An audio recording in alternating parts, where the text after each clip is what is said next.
Okay, so I am Hana Maruyama. I am an assistant professor at the University of Connecticut, and I'm going to be moderating this panel with some really incredible scholars. We're going to be talking about new directions in Japanese American incarceration history. So we have Greg Robertson, Alice Yang, Koji Lau-Ozawa, and Eric Muller, who I have been told you can consult your pamphlet if you need their bios. So without further ado, I have questions. Yes. Okay. But also, we welcome questions from the audience, so definitely come on up if you do have a question. We're happy to hear from you as well. So the question that I wanted to start with, because this is the question I love to ask everyone, is what brought you to your research, and how has your approach to this research changed over the course of your career? Some of you are starting out in your career, some of you have been doing this for a little while, so I hope we'll get some good answers on this. Should we just go in order? Yeah, go in order. I'll go first. How did I come to this? There's a shallow answer and a deep answer. The shallow answer is that my first teaching position was at the University of Wyoming College of Law in Laramie, Wyoming, the highest law school in the country. They like to emphasize at 7,200 feet. So being in Wyoming and teaching constitutional law, I learned that this place called Heart Mountain was in Wyoming, and I knew nothing about it, and decided to try to bring a little bit of that history into the classroom when I taught the Korematsu case, and found myself just sort of magnetically drawn towards the story of Japanese American incarceration. The deeper answer is that, and it took me a while to figure this out, is that there are strong resonances between the experience of Japanese Americans and my own family's experiences and those of my wife and her family as Jewish refugees from the Nazis. My dad and both of my in-laws were refugees from Nazi Germany. I grew up very much aware of my family's having been scapegoated as an internal minority group deemed to be the enemy, and their removal and my grandfather's incarceration in Buchenwald concentration camp. So that's kind of how I got here. I'm not Japanese American, but that is what led me onto the path, and then it just has been a very satisfying thing. In answer to how things have changed, I have grown more interested over the course of my career in how the system operated. There's been a great deal of work that was important work done about why the system was created. What were the powers within the government and private industry and so on that led to the decision to uproot and remove Japanese Americans, but that was only the beginning. These camps had to run for years, and they didn't run themselves. They needed constantly to be innovated, and problems needed to be solved, and so that raises questions of complicity and questions about perpetrators. So I've come to be very much guided by a quotation from Timothy Snyder, whose name I think has been mentioned this weekend, a European historian who has said that while it's very important to understand and study the experiences of victims of historical injustice, the moral imperative is to study and understand the roles of perpetrators, because the moral risk is not that we will become a victim. The moral risk is that we will become a perpetrator. So I have very much taken that to heart, and that's been the direction that my work has gone. My journey to my research and researching this field is probably not dissimilar to many other people in this room. It started with my family. I was very close with my grandmother, who was in Pasadena. I grew up here in the Bay Area in San Francisco, and my grandmother and I would correspond. We were pen pals, so we'd write letters to each other as I was growing up. And she began putting at the end of her letters what she'd call bits and pieces, because that's all she could remember of history. But it would be growing up in Pasadena. She was born in 1914, what it was like in those years, in the 20s. And then eventually she got to camp in the story.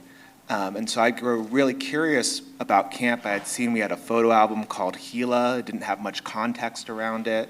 Then I went to college. I came back. I worked in archaeology for a few years. And then I went to do my master's degree at San Francisco State University. Go Gators, if there's any SFSU alum. And so while I was looking for a project to work on, a friend of mine, Laura Ng, had been working at Manzanar for the National Park Service, and she said, hey, your family went to Gila. We've talked about this before. Have you ever thought about doing an archaeology project out there?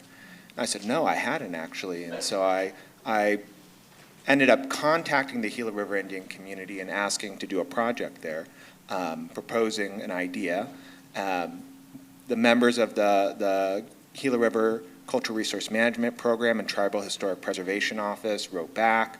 We began a dialogue, and that sort of started my journey into the research about 12 years ago. And I think that interaction really, to get to the second part of the question, changed how I thought about the research.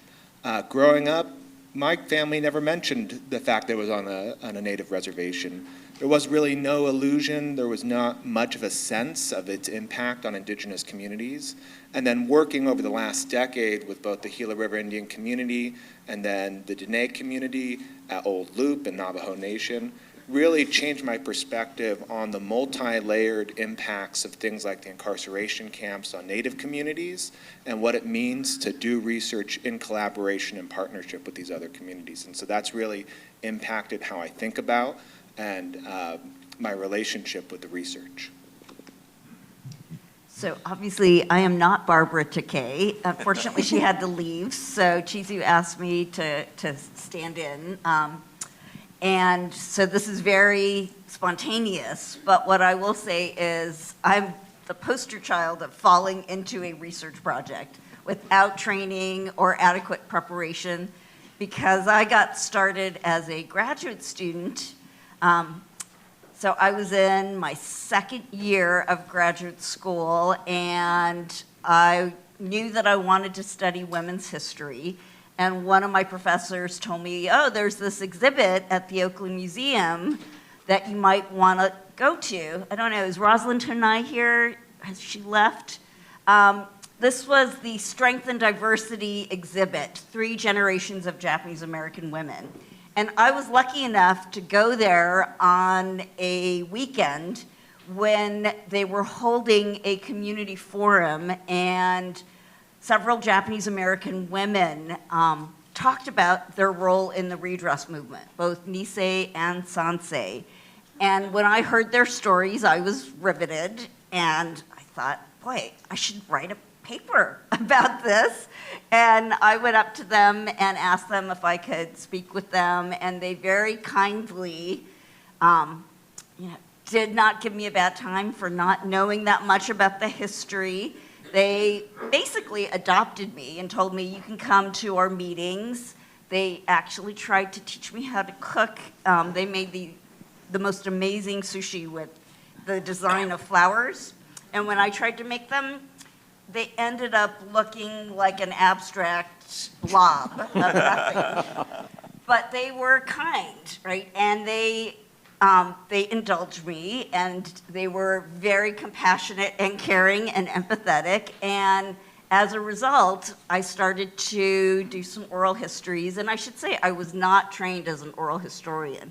I had been someone who had looked at Puritan sermons in an archive on the East Coast. So this was very far afield for me, but I was curious. And they were enthusiastic, and they had amazing stories to tell. And so I cringe when I hear those oral histories because they are not models of oral history. But I did then start learning about oral history, and I, in terms of how our research has changed, when I started doing oral histories, there was a heated debate between people who did social history that was rooted in communities and people who did cultural, what we call cultural studies or theoretical history. And so I ended up getting into some arguments because I'm a naturally argumentative person with some of my faculty who said oral history is not an important methodology because people forget, maybe they're elderly, you can't document it, and that made me angry because having looked at some of the archives, like some of the people who talked about on Koji's panel, right, Katie, for example, I realized, Katie and Hana, that a lot of the archives were very carefully crafted. And one of the things that I could do with oral histories is I could interrogate, in some cases, the creation of those archives. I could look at how people's written accounts varied from what they presented in oral histories. I could look at the dynamics in terms of how the relationships between the narrators and the people who were doing the research, right, affected the kind of accounts people were willing to give, that issue of trust that Koji talked about. And so that really made me excited. And I wrote articles defending oral history. I went and I don't think I denounced the cultural theorists, but I told them that they were really missing an opportunity. And so now I am very proud of the fact that I have helped train more students to do oral history. And what I always tell them is, trying to achieve perfection is really the enemy of, and can be paralyzing, right? Because you're too afraid to take risks. You're too afraid to make mistakes. And the great thing about doing oral history is, if you're lucky, you can do more than one oral history, right? And some of those mistakes can actually be quite productive. The fact that I didn't come from the Japanese American community, I didn't know about the division, right? At the time that I was doing my research, made people more willing to talk to me because they were not afraid that I was in one kind of camp, right? It did color the way people gave their histories to me, but it also gave me a way to analyze what people were saying, why they wanted to talk about some of the wounds that we've seen, right? That continue to affect individuals, families, and the community. Well, like Eric, I have a long story and a shorter story, a more immediate story. The longer story is that I was always interested in the question of race and justice in the United States. My parents met because they were both involved with civil rights efforts. But the short-term question is that I was at the Franklin Roosevelt Library at Hyde Park doing research for a dissertation on a completely other subject. It had nothing to do with Japanese Americans. Although I knew something about Japanese Americans, I'd even given a lecture once on Japanese Americans and incarceration. But I was waiting for my boxes to be brought to me, which is something you have to do a lot of when you're at an archive. And being a rather restless and fidgety person, I puttered around the finding aids to see what was interesting while I was waiting for my boxes to be brought to me. And I saw a finding aid for writings by Franklin Roosevelt, mostly from before he was president. During the 1920s, he had polio and he was out of public life for several years while he developed Warm Springs and tried to get his legs back without much success. And so to keep his name in the public eye and frankly have something to do with himself, he engaged in various writing projects during these years. And so I thought, wow, I never thought of him as much of a writer, not like Churchill or even Stalin or whatever of the people of the period. And then, well, my boxes came and I just sort of kept it in the back of my mind. So some months later, I had quit school and was working lawyer's hours, but my journal wrote to me to invite me to write an article about Franklin Roosevelt. They had seen that I had had a grant to do research at the Roosevelt Library on this other project. So I thought, wow, I don't have much time. Why don't I write about Franklin Roosevelt's writings from before he was president and how they influenced his later policies? I was thinking about, the New Deal and such. And so I ordered up the articles with the help of a friend, and I came across an article in Asia magazine from 1923, and then some other articles about U.S. relations with Japan, which Roosevelt actually wanted to improve. He thought the Japanese could be trusted. In fact, the article in Asia is called, "Shall We Trust Japan?" But he thought that the big obstacle to good relations between Japan and the United States was the Japanese immigrants and their children. And they were unassimilable, he said.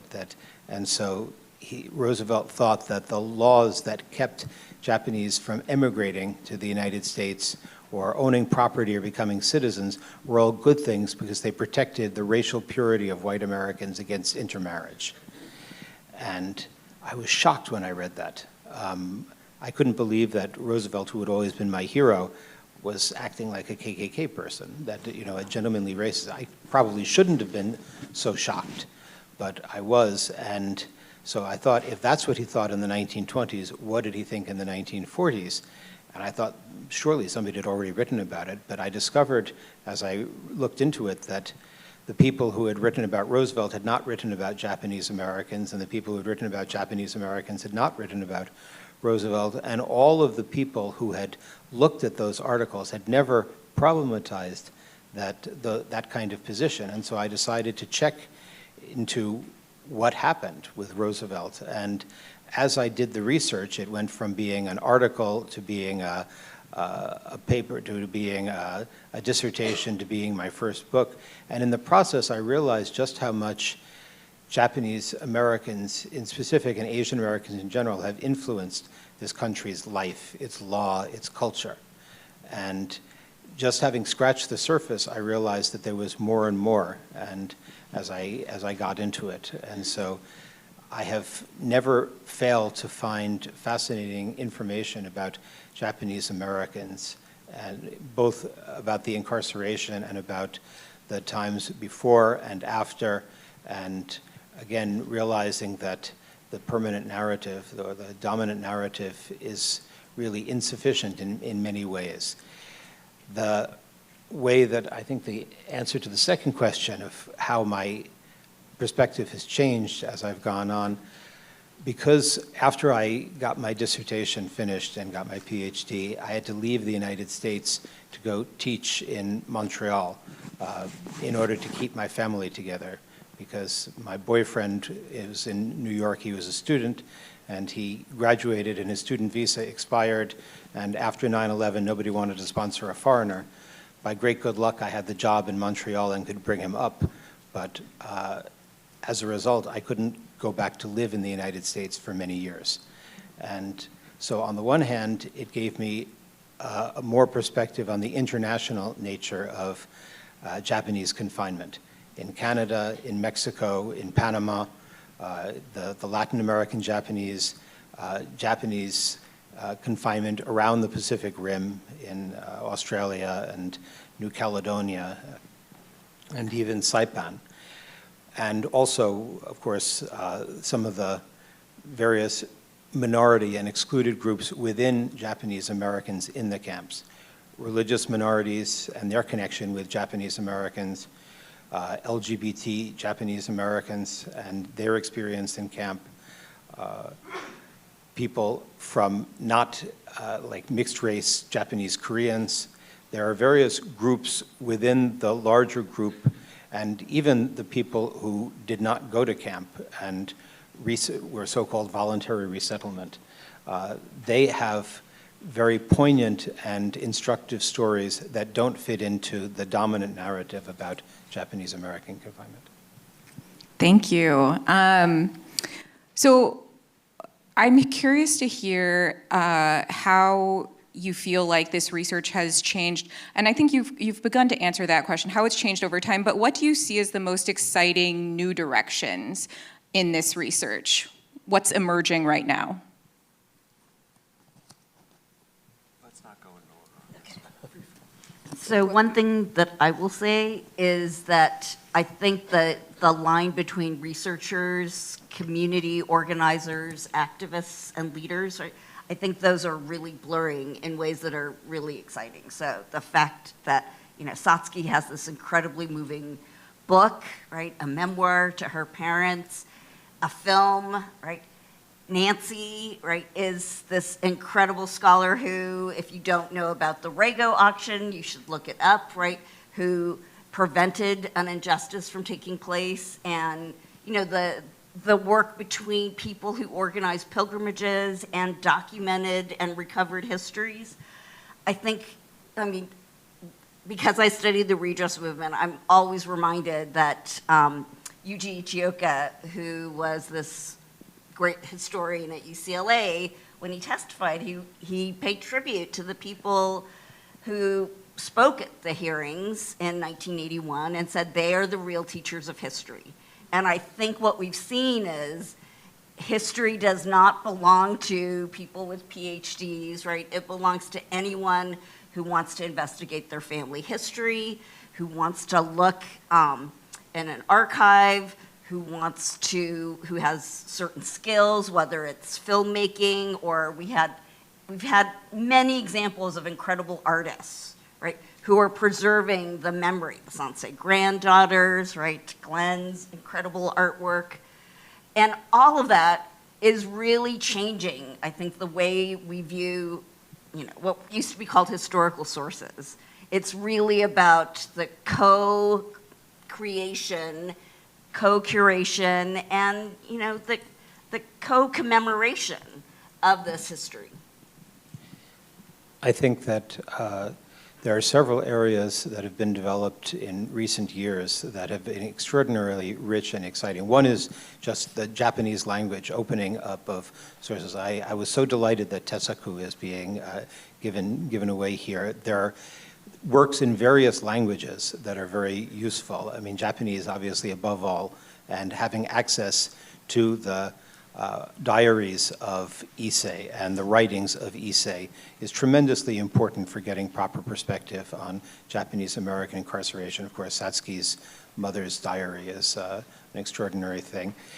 Another thing is the different fields within incarceration history. And by the way, I want to second what Alice said, that we stand on the shoulders of giants in terms of all the work done by community-based historians. And we cannot forget that we would not have had redress without the historical efforts of Aiko Herzog Yoshinaga, a secretary who was without a PhD, without rigorous historical training, nonetheless made herself into an extraordinary researcher. And I would say Michi Weglin too, right? If you look at people who testified, a lot of people were willing to testify, and their perception of how the mass incarceration was not justified was shaped by Michi Weglin. So the two areas that I would say are very in development and fascinating. One is, again, religion and Japanese Americans. Duncan Ryukin Williams' American Sutra was really a groundbreaking piece of information. He convinced me that that anti-Buddhist prejudice against Japanese Americans was not simply a cover for racism. There actually was a dimension of religious prejudice and bigotry, and also, conversely, of solidarity among Nisei and Issei in Buddhist churches and practicing Buddhism and adapting the ideas of Buddhism. We can say the same thing about Catholics. You can say the same thing, and particularly the efforts of the Maryknolls to support Japanese communities. The Latter-day Saints, I will get too far on the Latter-day Saints, but again, the Japanese American Citizens League moved to Salt Lake City because the Latter-day Saints, and particularly Albert Thomas, Michael Masaoka's mentor, were there to welcome them. And the Japanese Americans who went out to the sugar beet farms, many of those farms, if not the majority, were owned by Mormon farmers, actually on both sides of the border, in Alberta as well. And so when we look at the interaction of Japanese Americans with Quakers, with Mennonites, with the Church of the Brethren, with and with all of these different religious groups, and both among converts, Japanese Americans, and with non-Japanese. It's fascinating. The other part is the environmental history. And again, Connie Chang's book on the environmental history of Japanese American confinement has opened up incredible new doors and led to important discoveries. I'll just say, when I think about this question, I think less about topics and more about methods and access to information. This is a moment of just unprecedented and unprecedentedly growing access to kinds of information that you used to have to travel and stay in hotels and sit and wait for boxes, and then wait for boxes, and then wait for boxes. And it's all, there's so much now that's just at our fingertips of our computers. And so kinds of research are now possible for more people than ever, more easily than ever. And I think there's massive amounts of information that really have yet to be exploited. When I think of all of the records that are available, and have been for a while now, but still are available, of the Japanese evacuation and resettlement study, that are available, that just staggering documentation of countless facets of this history are available to each and every one of us sitting at our desks. That's remarkable. And then the other thing I would say is, although I'm not able to say anything more than to predict confidently that it will have an impact, the AI revolution that we're going through right now surely will have an impact on how people sitting on this stage 20 or 30 years from now will have done their work. I can't say what that'll look like. I can't necessarily say that it's all for the good, but it's there and there's no stopping it. So those are the things that I think about. So I guess I'll add on sort of exciting new directions that in the last 5 or 6 years, it's really become apparent that there's just a whole wealth of different interests and directions, and to the point Alice was making, collaborations between people in the academy, people outside of the academy.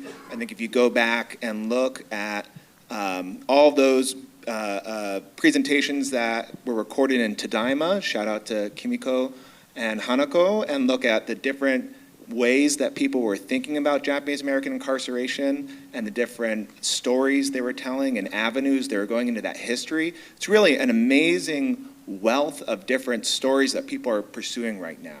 And that's really exciting to me. And I think that, there's art, there are different ways that people are trying to disseminate through graphic novels, through documentaries, through creative expression and film. There's a whole host of new scholars that have been coming out, of recent graduates, like Hana and myself, Katie in the crowd, people in the PhD programs like Julia back there as well, Aaron Aoyama, Rob in the back as well, and there's Lisa. Where's Lisa? I can't. Lisa Doi over there. And so there's a real expansion, I think, in energy of people exploring the incarceration with new methodologies, new approaches, new perspectives, trying to break down disciplinary boundaries to come at it from all these different ways. And that sort of generative energy, I think, is really exciting to me, more so than any particular topic right now, just that will to drive forward and explore unexplored avenues. And Yeah, Jonathan Van Harmelen also. Yeah. Jonathan, where is Jonathan in the crowd? Is he still here? Yeah. He left? No. I think he had to head His out. book should be coming out Yeah. pretty soon. One thing I go will throw out, while I too am really excited, I'm also worried, right? Because I fear that archival documents might disappear or be conveniently misplaced or somehow be taken offline. So we've already seen, right, some of those changes. And so there is an urgency for people to preserve the records. We also have, as everyone knows, right, the passing of each day of not only the Nisei, but the Sansei, right? I used to, and this is what plagues me as an oral historian, I used to think, the Sansei they're my age. They're going to be living for a long time. The pressure is to try to get the stories of the Nisei, but Sansei are passing away, right? We've lost an incredible number of people. And so I would urge people to try to do oral history if you can. And oftentimes you may not be able to do it in your own family, but you can sort of trade off with people. I will interview your parent if you interview mine, right? And I found that I am the child of Korean immigrants. They would not tell me their story, but they would tell their grandchildren. They would tell my classes, right? So use whatever you can to try to preserve the history, or the documents, diaries, right? Greg already mentioned Satsuki's mother's diary, letters, any sort of material that people have.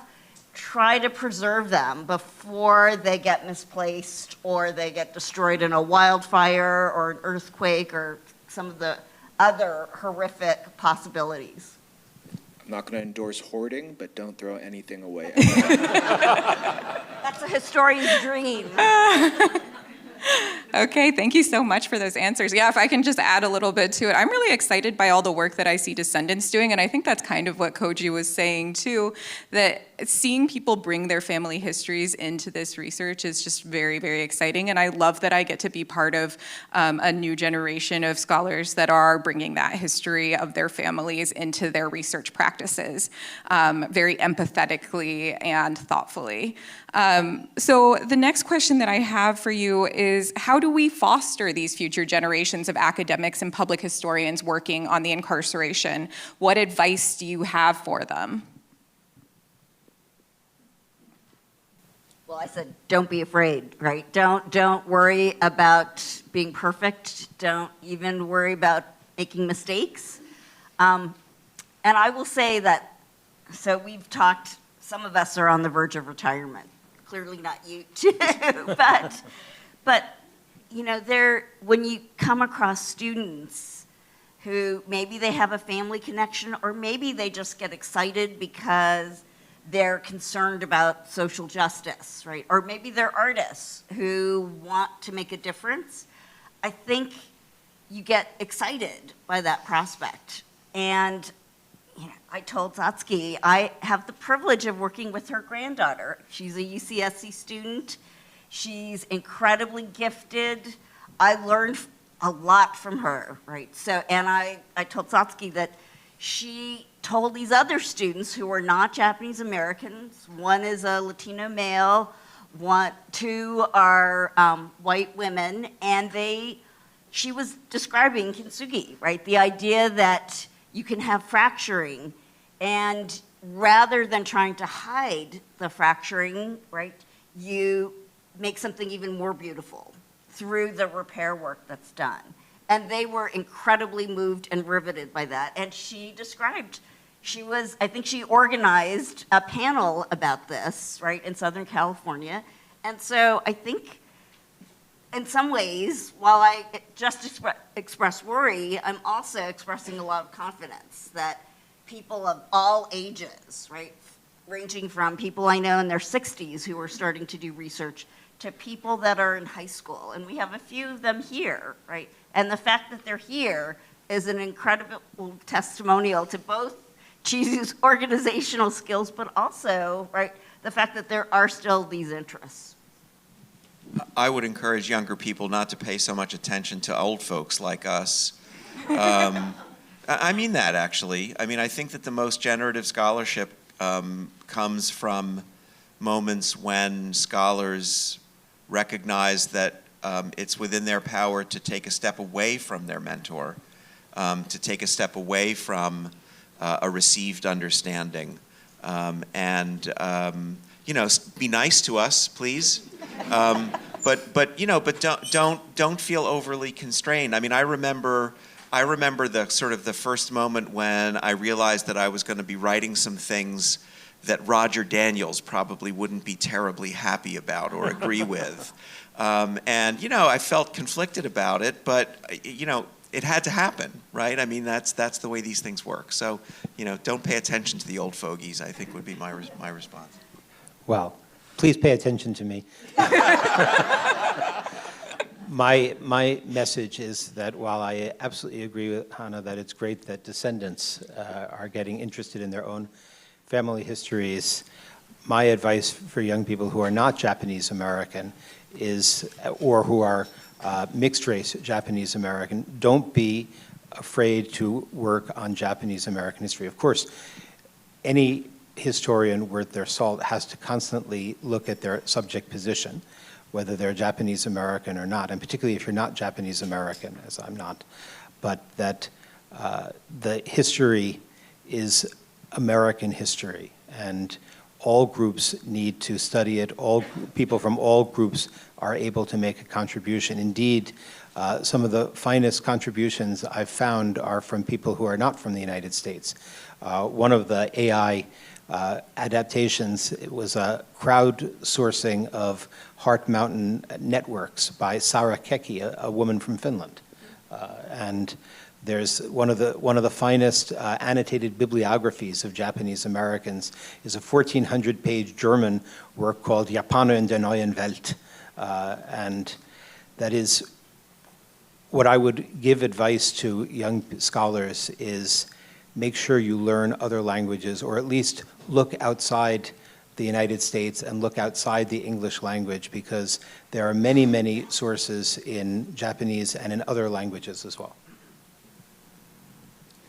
I don't know if I have the perspective to really give advice to future generations, but I would say, you know, one thing I think is really important is to never lose sight of, or to always look for, what is the passion that's driving you into the research, and for us to try to be supportive and empathetic and compassionate to supporting others' passions in this field, because we only do this kind of work, which is often unpaid for, which is often on our weekends or in the late evenings or long drives away or difficult to get to places, because there's something that drives us, some question, some part of our history, something that somebody said to us once that's really inspired us, somebody that we met, and that's really important not to lose sight of.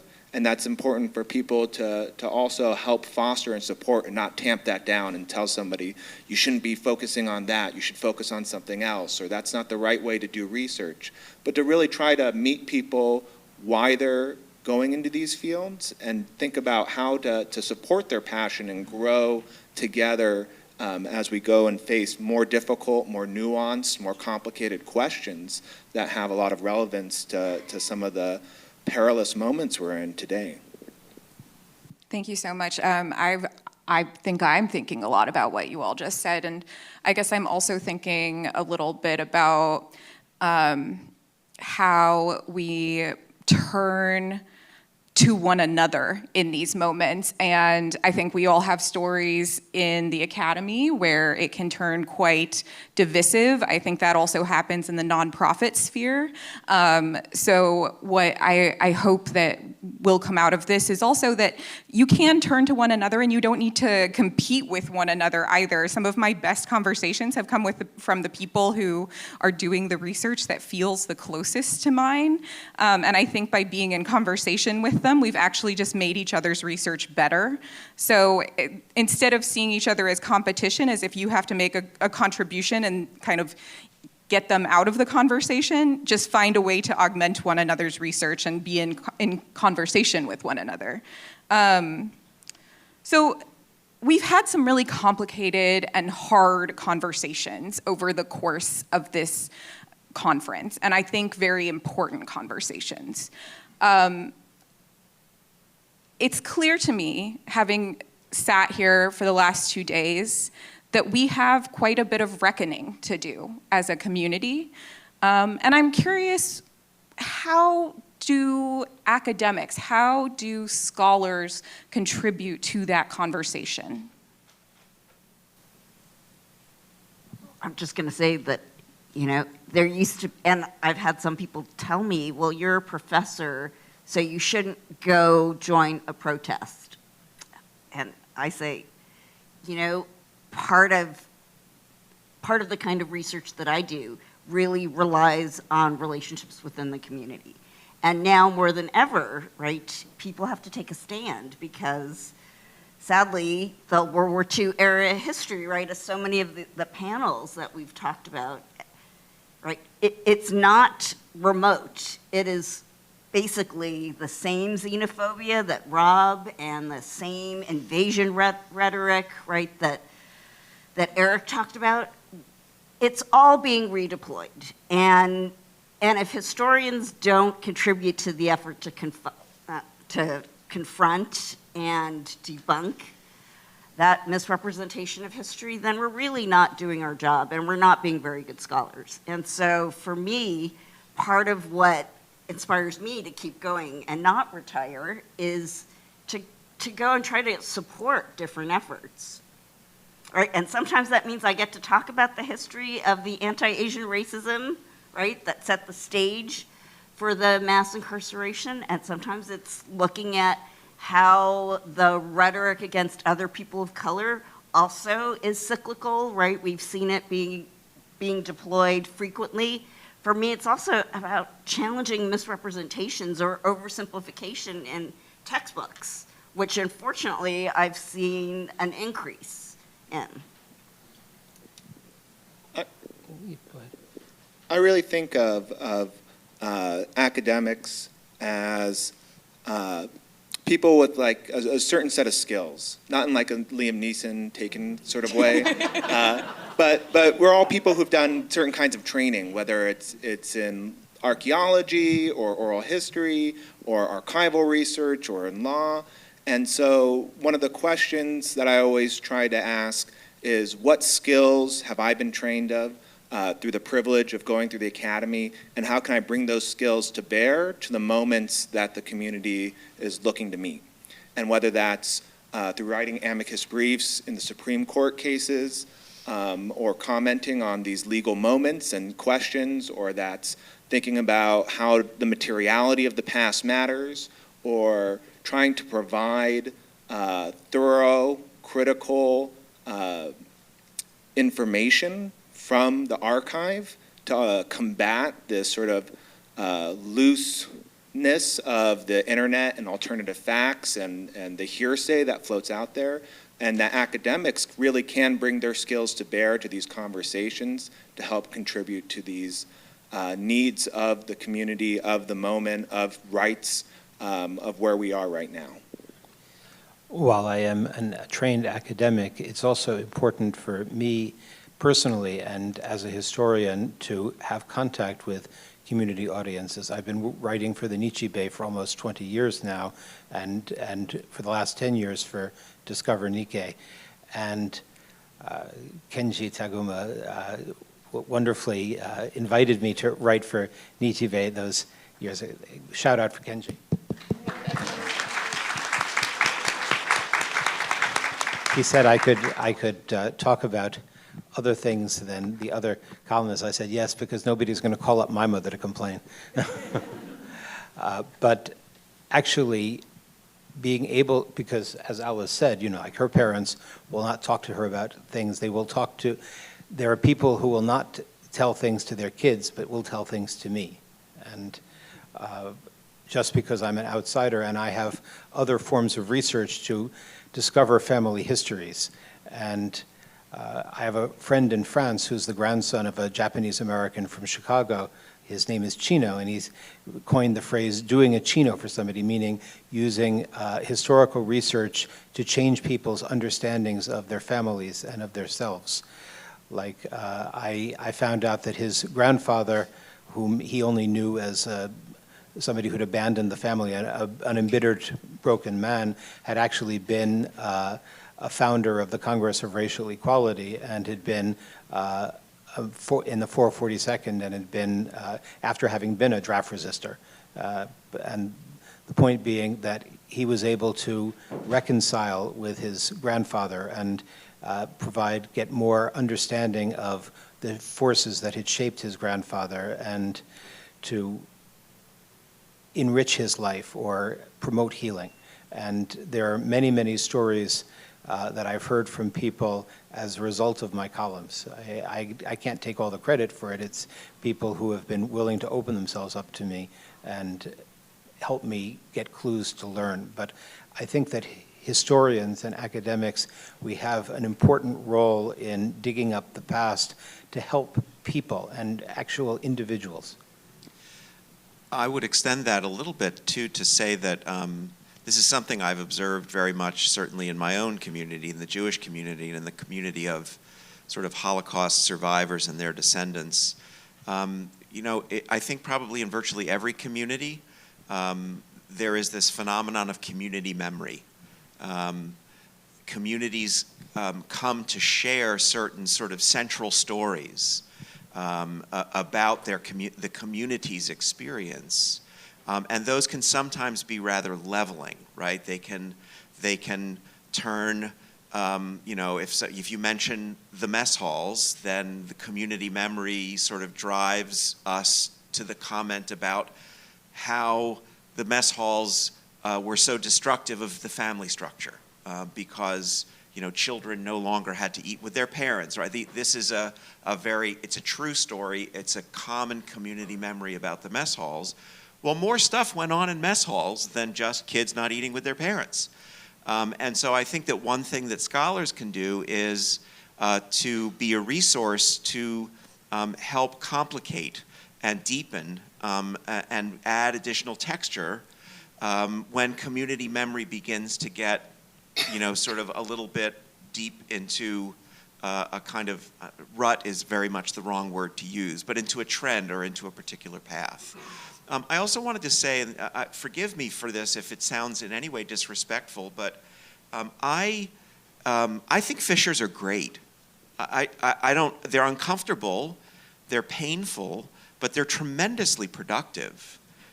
Fissures in communities are what lead people to take actions. I don't think, as an outside observer, I think without the fissures that were being discussed in the prior session, Tsuru for Solidarity wouldn't be out, doing what they do, which is a tremendously, tremendously forward-looking and productive thing. So I think that obviously healing is crucial, but I also think that owning our fissures and recognizing that that's part of the human experience to have division within communities and that division can be productive in a positive way is also an important thing to keep in mind. I think that's such an excellent point, and it's actually something that I was thinking about earlier when Satsuki and Mike were talking, that we don't always have to get along. Communities don't always get along with one another, and I think frequently minoritized populations are expected to present this unified front at every turn.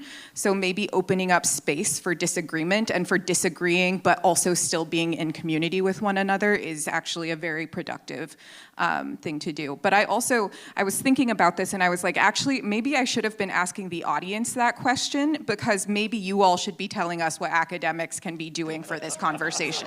Absolutely. Be nice, though. Please be nice. No, don't be nice. This is the hard truth. This is a time for hard truths. We welcome it. And I would love, we have just a few more minutes left, but I would love for any audience members who have questions to come up or just raise your hand, either way.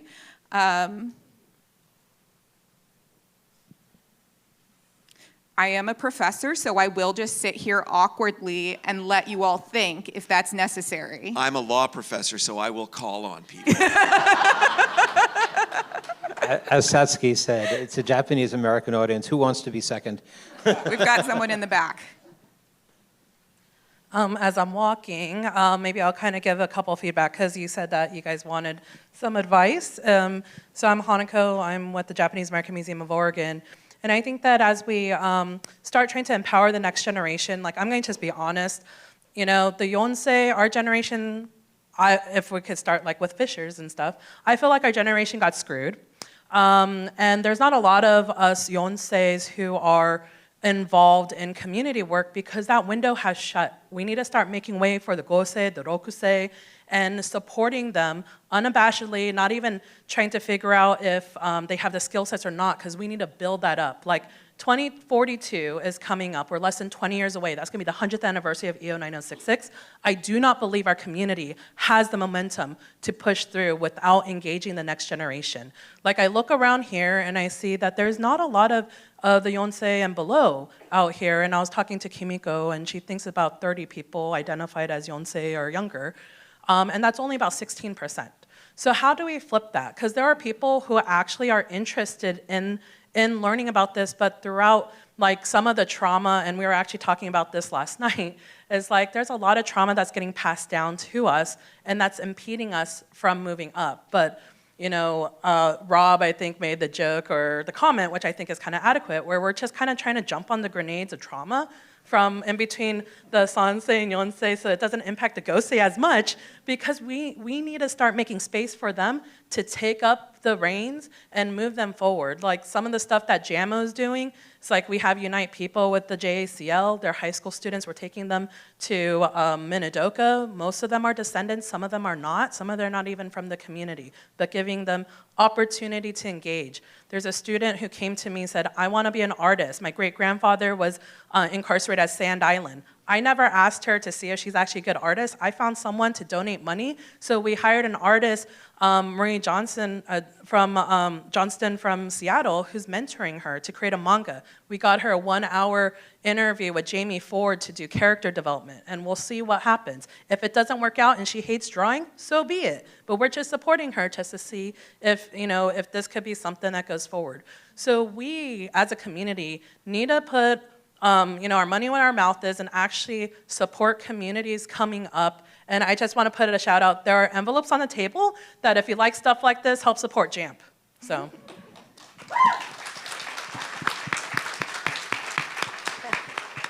Hi, everyone. My name is Mari Carpenter.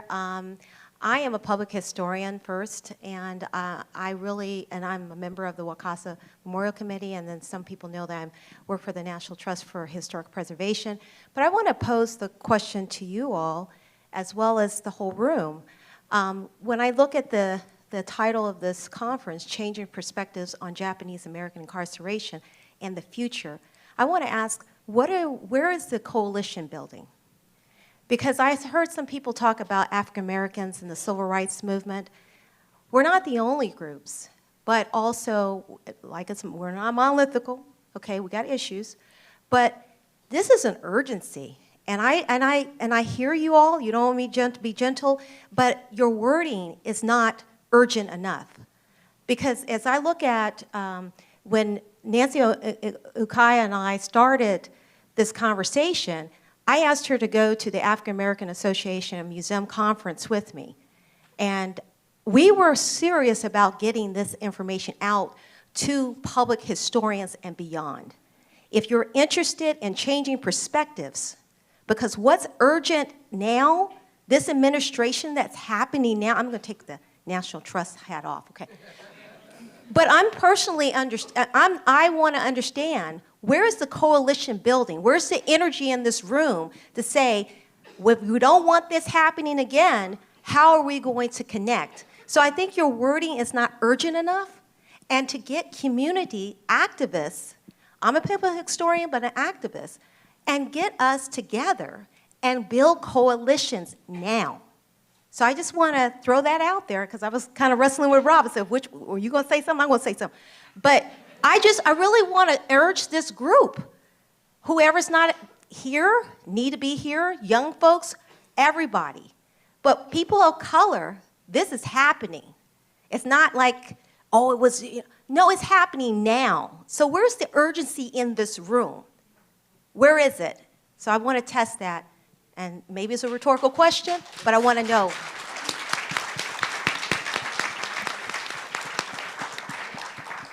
So I'm not sure if anyone wanted to respond to that. Well, one thing that I would say, because I agree, right, that the urgency is now, and that's why I was saying, I was trying to convey that you can't, even if you're an academic or a student, right, or you have a professional job that's really time consuming, right, we don't have the luxury to wait, because the crisis is now.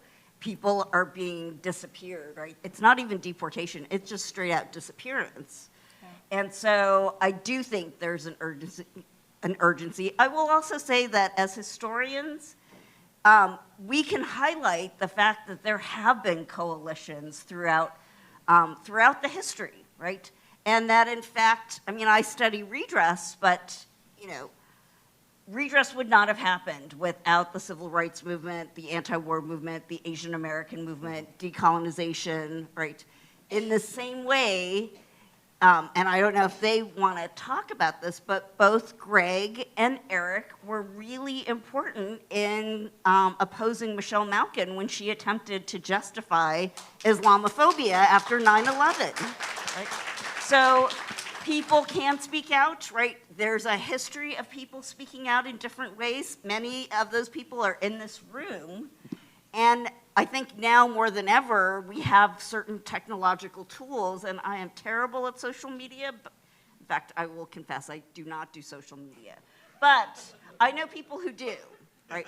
And so I work with them to try to get the message out because, part of what happened at the Fort Sill protest was social media helped coalitions happen very quickly and without a lot of funding. And if you watch the YouTube video of the Fort Sill protest, you will see people from different groups, not only supporting each other, but educating each other about histories. And I think that is a really great opportunity that we need to contribute to. Let me jump on what Alice said. It's not just the civil rights movement. It's the redress depended on the actual support of the black political class in California. Mervyn Dimely presented one of the first redress bills. Augustus Hawkins, Yvonne Braithwaite Burke, Tom, the mayor of Los Angeles. Thank you, Bradley. And others were directly and pioneering in support for Japanese American redress as part of a larger anti-racist coalition. And people like Kathy Masoka have testified on behalf of HR 40, right? So part of what I look at is part of how redress was framed was it was limited to living survivors in 1988 because, and this was an expedient argument, the only way in which it would be passed is if Congress was reassured that it would not set a precedent. Well, of course, fortunately, it did set a precedent, and other groups also, right, not only supported redress, but also, argued that there was a debt to be paid, right, that other historical injustices also deserved redress and a reckoning. Absolutely. Do we have time for two more We short don't have comments? a ton of time, so yeah. Going on Okay, and on, thank you, but I just anyway, hey you guys, I'm very gratified that you guys have shown me so much love and affection and all that, but I was just one of a whole slew of people who have worked on this. I think the staff of Japanese American Memorial Pilgrimages has done an outstanding job.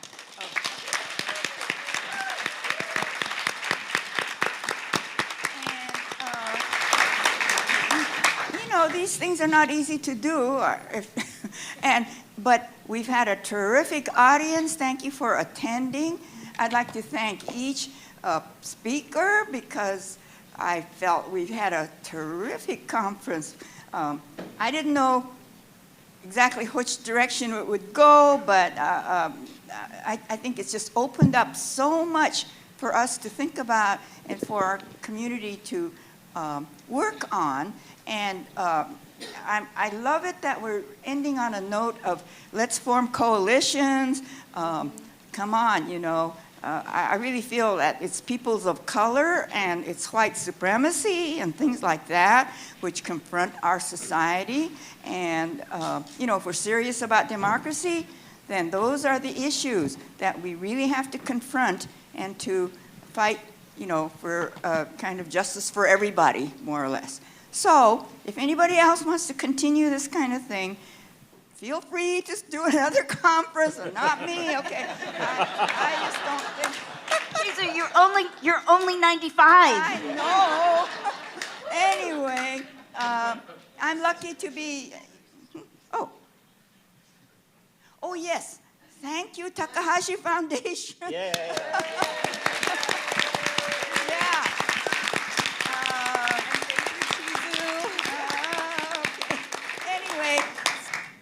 almost on time. We're just a little over time. But this is now the conclusion of our conference, and thank you, everybody. Thank you, Chizu, for this visionary conference, too. It was really extraordinary.